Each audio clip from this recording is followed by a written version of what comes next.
नमस्कार दोस्तों, आज हम लोग हिंदी के बहुचर्चित कहानीकार फणीश्वरनाथ रेणु की कहानी लाल पान की बेगम पढ़ेंगे। क्यों बिरजू की माँ नाच देखने नहीं जाएगी क्या? बिरजू की माँ शकरकंद उबाल कर बैठी मन ही मन कुढ़ रही थी अपने आंगन में। 7 साल का लड़का बिरजू शकरकंद के बदले तमाचे खाकर आंगन में लोट पोट कर सारी देह में मिट्टी मल रहा था। चंपिया के सिर भी चुड़ैल मंडरा रही है। आधे आंगन धूप रहते जो गई है सहुआइन की दुकान छोवा गुड़ लाने, सो अभी तक नहीं लौटी। दिया बाती की बेला हो गई, आए आज लौट के जरा। बागड़ बकरे की देह में कुकुरमाछी लगी थी, इसलिए बेचारा बागड़ रह रह कर कूद फांद रहा था।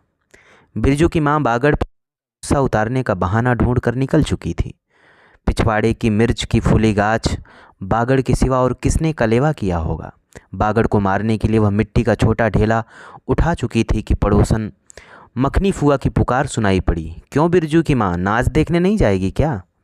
बिरजू की माँ के आगे नाथ और पीछे पगैया न हो तब न फुआ। गर्म गुस्से में बुझी नुकीली बात फुआ की देह में धंस गई और बिरजू की माँ ने हाथ के ढेले को पास ही फेंक दिया। बेचारे बागड़ को कुकुरमाछी परेशान कर रही है। आहा, आय आय, हर हर आय। बिरजू ने लेटे ही लेटे बागड़ को एक डंडा लगा दिया। बिरजू की माँ की इच्छा हुई कि जाकर उसी डंडे से बिरजू का भूत भगा दे, किंतु नीम के पास खड़ी पनभरनियों की खिलखिलाहट सुनकर रुक गई। बोली, ठहर, तेरे बप्पा ने बड़ा छुट्टा बना दिया है तुझे, बड़ा हाथ चलाता है लोगों पर, ठहर। मखनी फुआ नीम के पास झुकी कमर से घड़ा उतार कर पानी भरकर लौटती पनभरनियों में बिरजू की माँ की बहकी हुई बात का इंसाफ करा रही थी। जरा देखो तो इस बिरजू की माँ को, 4 मन पाट जूट का पैसा क्या हुआ, धरती पर पाँव ही नहीं पड़ते। निसाफ करो, खुद अपने मुंह से 8 दिन पहले से ही गांव की गली गली में बोलती फिरी है। हाँ, इस बार बिरजू के बप्पा ने कहा है बैलगाड़ी पर बिठाकर बलरामपुर का नाच दिखा लाऊंगा। बैल अब अपने घर है तो 1000 गाड़ी मंगनी मिल जाएंगी, सो मैंने अभी टोक दिया। नाच देखने वाली सब तो औन पौन कर तैयार हो रही हैं, रसोई पानी कर रही हैं, मेरे मुंह में आग लगे। क्यों मैं टोकने गई? सुनती हो क्या जवाब दिया बिरजू की माँ ने? मखनी फुआ ने अपने पोपले मुंह के होठों को एक ओर मोड़ कर ऐंठती हुई बोली निकाली, अरे हाँ हाँ, बिरजू की मैया के आगे नाथ और पीछे पगैया न हो तब ना।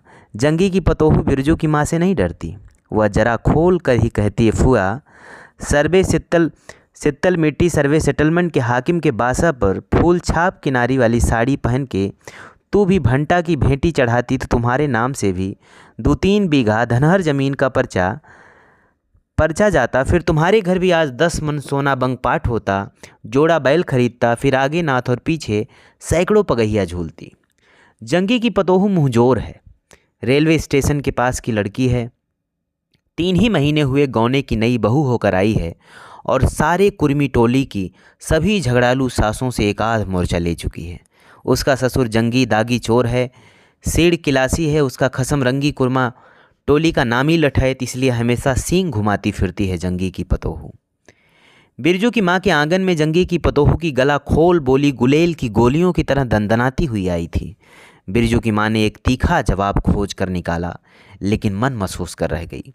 गोबर की ढेरी में कौन ढेला फेंके? जीव के झाल को गले में उतार कर बिरजू की माँ ने अपनी बेटी चंपिया को आवाज़ दी, अरे चंपिया, आज लौटे तो तेरी मूड़ी मरोड़ कर चूल्हे में झोंकती हूँ। दिन दिन बेचाल हो जाती है। गांव में तो अब ठेठर बैस्कोप का गीत गाने वाली पतोरिया पतोहू सब आने लगी हैं, कहीं बैठ के बाजे न मुरलिया सीख रही होगी। हर जाई अरे चंपिया। जंगी की पतोहू ने बिरजू की माँ की बोली का स्वाद लेकर कमर पर घड़े को संभाला और मटक कर बोली, चल दीदिया चल, इस मोहल्ले में लाल पान की बेगम बसती है।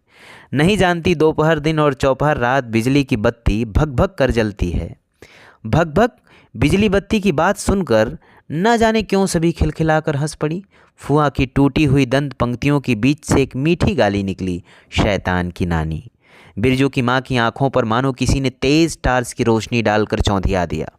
भग भग बिजली बत्ती। 3 साल पहले सर्वे कैंप के बाद गांव की जलन ढाई औरतों ने एक कहानी गढ़ के फैलाई थी कि चंपिया के माँ के आंगन में रात भर बिजली बत्ती भुकभुकाती थी।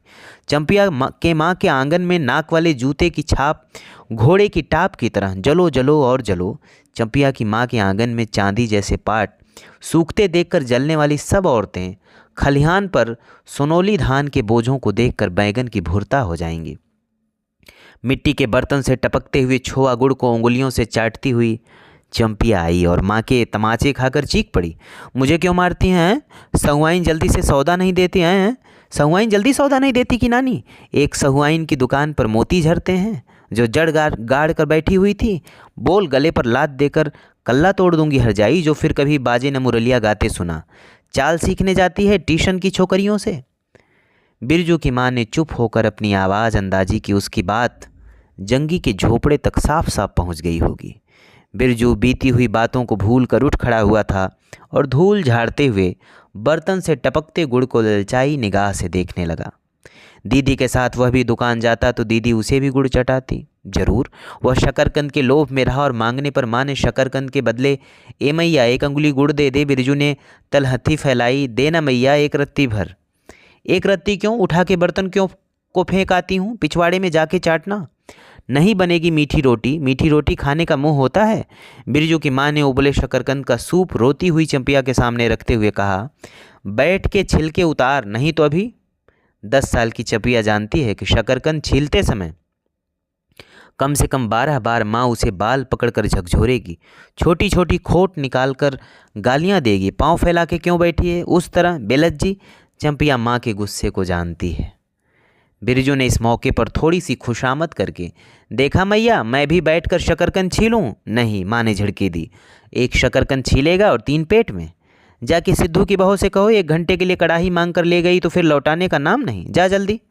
मुंह लटकाकर आंगन से निकलते निकलते बिरजू ने शकरकंद और गुड़ पर निगाहें दौड़ाई।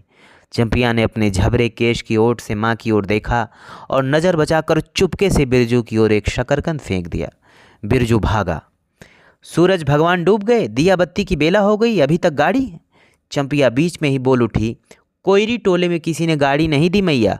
बप्पा बोले माँ से कहना सब ठीक ठाक करके तैयार रहें, मलदहिया टोली के मियाँ जान की गाड़ी लाने जा रहा हूँ। सुनते ही बिरजू की माँ का चेहरा उतर गया, लगा छाते की कमानी उतर गई घोड़े से अचानक। कोयरी टोले में किसी ने गाड़ी मंगनी नहीं दी, तब मिल चुकी गाड़ी। जब अपने गांव के लोगों की आंख में पानी नहीं तो मलदहिया टोली के मियाँ जान की गाड़ी का क्या भरोसा?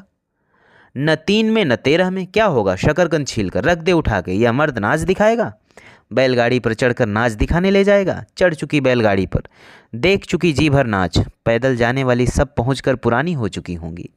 बिरजू छोटी कड़ाही सिर पर औंधा कर वापस आया। देख दे दिया मिलिट्री टोपी, इस पर 10 लाठी मारने पर भी कुछ नहीं होता। चंपिया चुपचाप बैठी रही, कुछ बोली नहीं, जरा सी मुस्कुराई भी नहीं। बिरजू ने समझ लिया मैया का गुस्सा अभी उतरा नहीं है पूरे तौर से। मड़ैया के अंदर से बागड़ को बाहर भगाती हुई बिरजू की माँ बड़बड़ाई, कल ही पंचकौड़ी कसाई के हवाले करती हूँ राकस तुझे, हर चीज़ में मुँह लगाएगा। चंपिया बांध दे बागड़ को, खोल दे गले की घंटी, हमेशा टुनुर टुनुर मुझे जरा नहीं सुहाता है। टुनुर टुनुर सुनते ही बिरजू को सड़क से जाती हुई बैलगाड़ियों की याद हो आई। अभी बबुआन टोले की गाड़ियां नाच देखने जा रही थी। झुनुर झुनुर बाल बैलों की झुमकी तुमने सुनी? बेसी बकबक मत करो, बागड़ के गले से झुमकी खोलती बोली चंपिया। चंपिया डाल दे चूल्हे में पानी, बप्पा आवे तो कहना कि अपने उड़न जहाज पर चढ़कर नाच देख आए। मुझे नाच देखने का शौक नहीं, मुझे जगाइयो मत कोई, मेरा माथा दुख रहा है। मड़ैया के ओसारे पर बिरजू ने फिसफिसा के पूछा, क्यों दीदिया, नाच में उड़न जहाज भी उड़ेगा? चटाई पर कथरी ओढ़कर बैठती हुई चंपिया ने बिरजू को चुपचाप अपने पास बैठने का इशारा किया। मुफ्त में मार खाएगा बेचारा। बिरजू ने बहन की कथरी में हिस्सा बांटते हुए चुक्की मुक्की लगाई।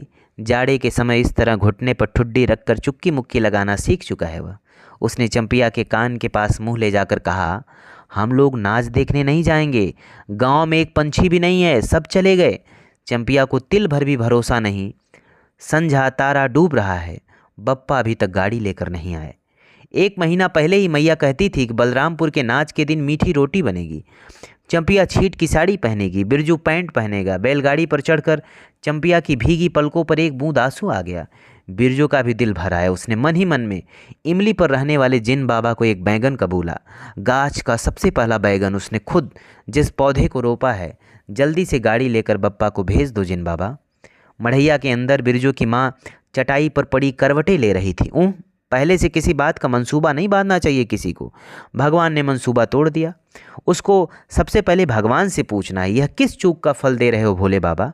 आपने जानते उसने किसी देवता पितर की मान मनौती बाकी नहीं रखी।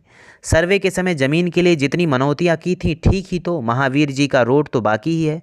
हाय रे दैव, भूल चूक माफ़ करो महावीर बाबा, मनौती दूनी करके चढ़ाएगी बिरजू की माँ। बिरजू की माँ के मन में रह रहकर जंगी की पतोहू की बातें चुभती हैं। भग भग बिजली बत्ती, चोरी चमारी करने वाली कि बेटी पतोहू जलेगी नहीं। 5 बीघा ज़मीन क्या हासिल की है बिरजू के बप्पा ने? गांव की भाई खौकियों की आंखों में किरकिरी पड़ गई है। खेत में पाट लगा देखकर गांव के लोगों की छाती फटने लगी। धरती फोड़कर पाट लगा है, बैसाखी बादलों की तरह उमड़ते आ रहे हैं पाट के पौधे। तो अलान तो फलान, इतनी आंखों की धार भला फसल सहे? जहाँ 15 मन पाट होना चाहिए सिर्फ 10 मन पाट कांटा पर तौल के ओजन हुआ भगत के यहाँ। इसमें जलने की क्या बात है भला? बिरजू के बप्पा ने तो पहले ही कुरमा टोली के एक एक आदमी को समझा के कहा, जिंदगी भर मजदूरी करते रह जाओगे, सर्वे का समय आ रहा है, लाठी कड़ी करो तो 2-4 बीघे ज़मीन हासिल कर सकते हो। सो गांव की किसी पुतखौकी का भतार सर्वे के समय बाबू साहब के खिलाफ खांसा भी नहीं।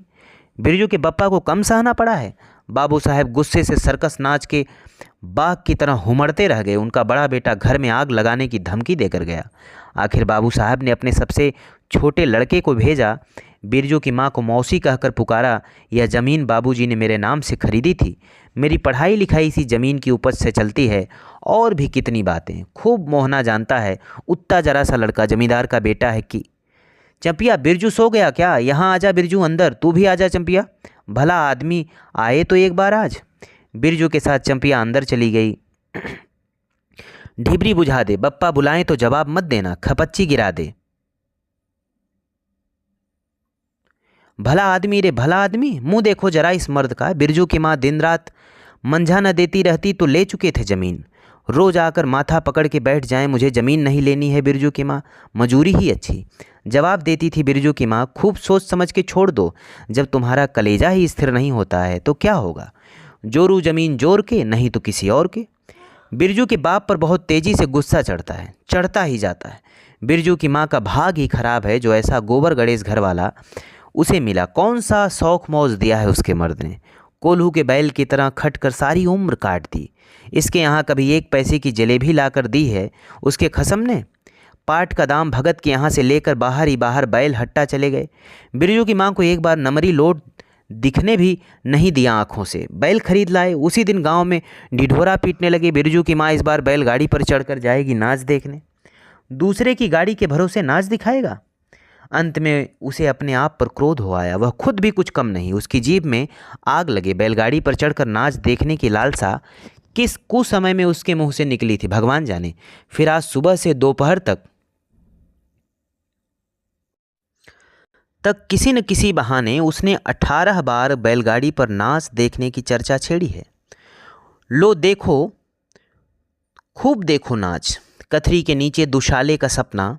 कल भोरे पानी भरने के लिए जब जाएगी, पतली जीभ वाली पतुरिया सब हंसती आएंगी, हंसती जाएंगी। सभी जलते हैं उससे। हाँ, भगवान दाढ़ीजार भी, 2 बच्चों की माँ होकर भी वह जस की तस है। उसका घरवाला उसकी बात में रहता है, वह बालों में गरी का तेल डालती है। उसकी अपनी ज़मीन है किसी के पास एक घूर ज़मीन भी अपने इस गांव में? जलेंगे नहीं। 3 बीघे में धान लगा हुआ है अगहनी, लोगों की बिकदीट से बचे तब तो। बाहर बैलों की घंटियाँ सुनाई पड़ी, तीनों सतर्क हो गए, उत्कर्ष होकर सुनते रहे। अपने ही बैलों की घंटी है क्यों रे चंपिया? चंपिया और बिरजू ने प्राय एक ही साथ कहा, चुप। बिरजू की माँ ने फिसफिसा कर कहा, शायद गाड़ी भी है, घड़घड़ाती है ना? दोनों ने फिर हुंकारी भरी, चुप, गाड़ी नहीं है तो चुपके से टट्टी में छेद करके देख तो आ चंपी। भाग के आ चुपके चुपके। चंपिया बिल्ली की तरह हौले हौले पाँव से टट्टी के छेद से झांक आई। हाँ मैया, गाड़ी भी है। बिरजू हड़बड़ा कर उठ बैठा। उसकी माँ ने उसका हाथ पकड़कर सुला दिया, बोले मत।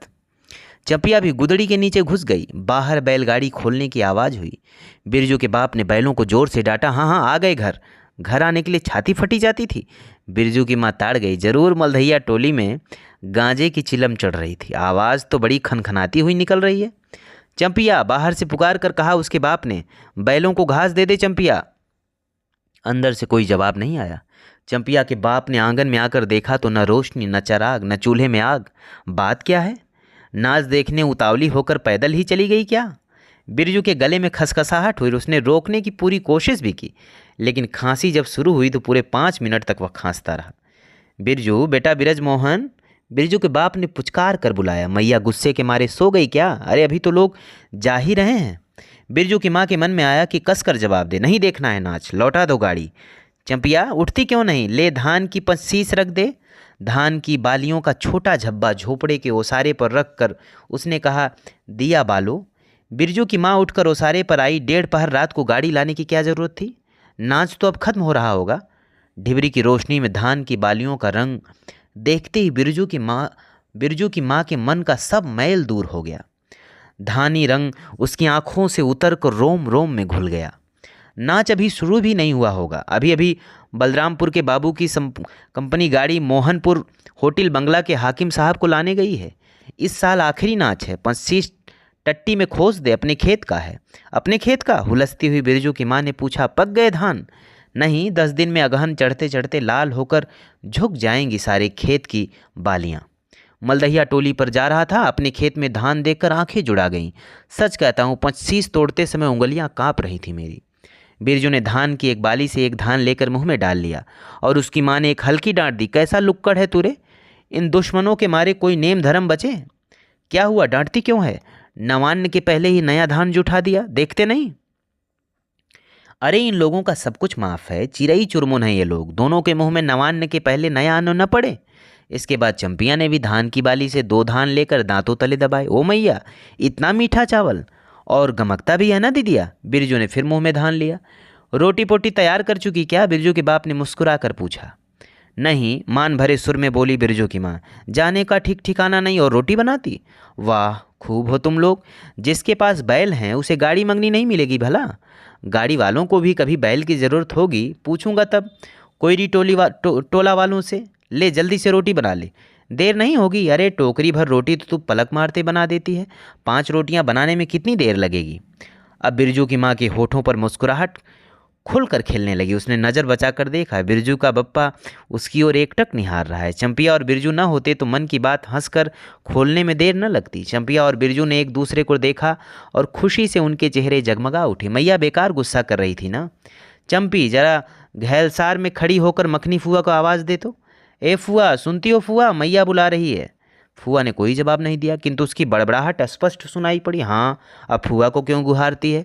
सारे टोले में बस एक फुआ ही तो बिना नाथ पगैया वाली है। अरे फुआ, बिरजू की माँ ने हंसकर जवाब दिया। उस समय बुरा मान गई थी क्या? नाथ पगैया वाले को आकर देखो, दोपहर रात में गाड़ी लेकर आया है। आ जाओ फुआ, मैं मीठी रोटी पकाना नहीं जानती। फुआ कांखती खांसती आई।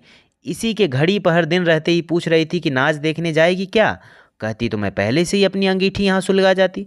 बिरजू की माँ ने फुआ को अंगीठी दिखला दी और कहा, घर में अनाज दाना वगैरह तो है? कुछ है? न है नहीं, एक बागड़ है और कुछ बर्तन बासन। सो रात भर के लिए यहाँ तंबाकू रख कर जाती हूँ। अपना हुक्का ले आई हो ना फुआ? फुआ को तंबाकू मिल जाए तो रात भर क्या, 5 रात बैठ कर जाग सकती है। फुआ ने अंधेरे में टटोल कर तंबाकू का अंदाज़ा किया। ओहो, हाथ खोल कर तंबाकू रखा है बिरजू की माँ ने। और एक वह है सहुआइन। राम कहो, उस रात को अफीम की गोली की तरह एक मटर भर तंबाकू रखकर चली गई गुलाब बाग मेले और कह गई कि डिब्बी भर तंबाकू है। बिरजू की माँ चूल्हा सुलगाने लगी। चंपिया ने शकरकंद को मसल कर गोले बनाए और बिरजू सिर पर कड़ाही औंधा कर अपने बाप को दिखलाने लगा। मिलिट्री टोपी, इस पर 10 लाठी मारने पर भी कुछ नहीं होगा। सभी ठठाकर हंस पड़े। बिरजू की माँ हंस कर बोली, ताखे पर 3-4 मोटे शकरकंद हैं, दे दे बिरजू को चंपिया, बेचारा शाम से ही। बेचारा मत कहो मैया, खूब सचा रहा है। अब चंपिया चहकने लगी। तुम क्या जानो कथरी के नीचे में मुंह क्यों चल रहा था बाबू साहब का? ही।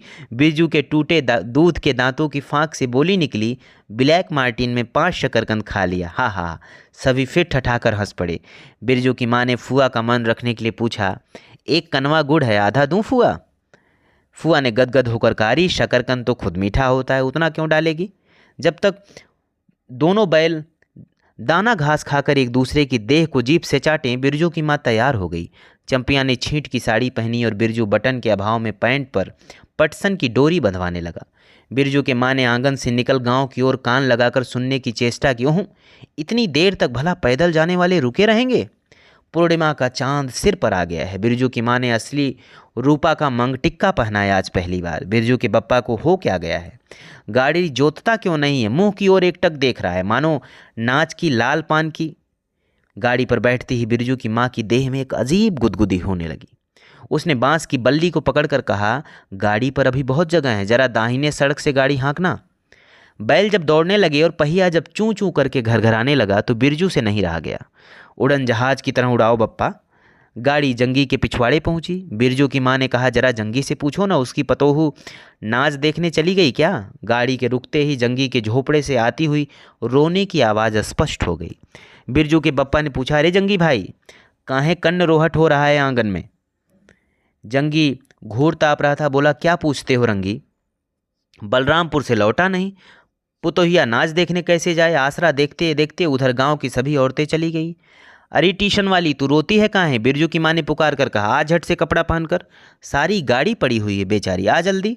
बगल के झोपड़े से राधे की बेटी सुनरी ने कहा, काकी गाड़ी में जगह है, मैं भी आ जाऊं? बांस की झाड़ी के उस पार लरेना खवास का घर है, उसकी बहू भी नहीं गई है। गिलट का झुमकी कड़ा पहनकर झमकती आ रही। आ जा, जो बाकी रह गई हैं सब आ जाएं जल्दी। जंगी की पतोहू, लरेना की बीबी, राधे की बेटी सुनरी तीनों गाड़ी के पास आई। बैल ने पिछला पैर फेंका। बिरजू के बाप ने एक भद्दी गाली दी, साला लताड़ मारकर लंगड़ी बनाएगा पतोहू को। सभी ठठाकर हंस पड़े। बिरजू के बाप ने घूंघट में झुकी दोनों पतोहुओं को देखा। उसे अपने खेत की झुकी हुई बालियों की याद आ गई। जंगी की पतोहू का गौना 3 ही मास पहले हुआ है। गौने की रंगीन साड़ी से कड़वे तेल और लठवा सिंदूर की गंध आ रही है। बिरजू को माँ को अपने गौने की याद आई। उसने कपड़े की गठरी से 3 मीठी रोटियां निकाल कर कहा, खा ले एक एक करके, सिमराहा के सरकारी कूप में पानी पी लेना। गाड़ी गांव से बाहर होकर धान के खेतों के बगल से जाने लगी। चांदनी कार्तिक की, खेतों से धान के झरते फूलों की गंध आती है। बांस की झाड़ी में कहीं दुद्धि की लता फूली है। जंगी की पतोहू ने एक बीड़ी सुलगाकर बिरजू की माँ की ओर बढ़ाई। बिरजू की माँ को अचानक याद आई चंपिया, सुनरी, लरेना की बीबी और जंगी की पतोहू। ये चारों ही गांव में बैस्कोप का गीत गाना जानती हैं खूब। गाड़ी की लीक धान के खेतों के बीच होकर गई। चारों ओर गौने की साड़ी की खसखसाहट जैसी आवाज़ होती है। बिरजू की माँ के माथे के मंगटिक्के पर चांदनी छिटकती है। अच्छा, अब एक बैस्कोप का गीत गाओ तो चंपिया, डरती है काहे? जहाँ भूल जाओगी बगल में मास्टरनी बैठी ही है। दोनों पतोहुओं ने तो नहीं, किंतु चंपिया और सुनरी ने खसखसा कर गला साफ किया। बिरजू के बाप ने बैलों को ललकारा, चल भैया और ज़रा जोर से गा रे चंपिया, नहीं तो बैलों को धीरे धीरे चलने को कहूँगा। जंगी की पतोहू ने चंपिया के कान के पास घूंघट ले जाकर कुछ कहा और चंपिया ने धीमे से शुरू किया, चंदा की चांदनी। बिरजू को गोद में लेकर बैठी उसकी माँ की इच्छा हुई कि वह भी साथ साथ गीत गाए। बिरजू की माँ ने जंगी की पतोहू को देखा, धीरे धीरे गुनगुना रही है वह भी। कितनी प्यारी पतोहू है। गौने की साड़ी से खास किस्म की गंध निकलती है। ठीक ही तो कहा उसने, बिरजू की माँ बेगम है, लाल पान की बेगम। यह तो कोई बुरी बात नहीं। हाँ, वह सचमुच लाल पान की बेगम है। बिरजू की माँ ने अपनी नाक पर दोनों आँखों को केंद्रित करने की चेष्टा करके अपने रूप की झांकी ली। लाल साड़ी की झिलमिल किनारी, मांगटिक्का पर चांद। बिरजू की माँ के मन में अब और कोई लालसा नहीं है, उसे नींद आ रही है।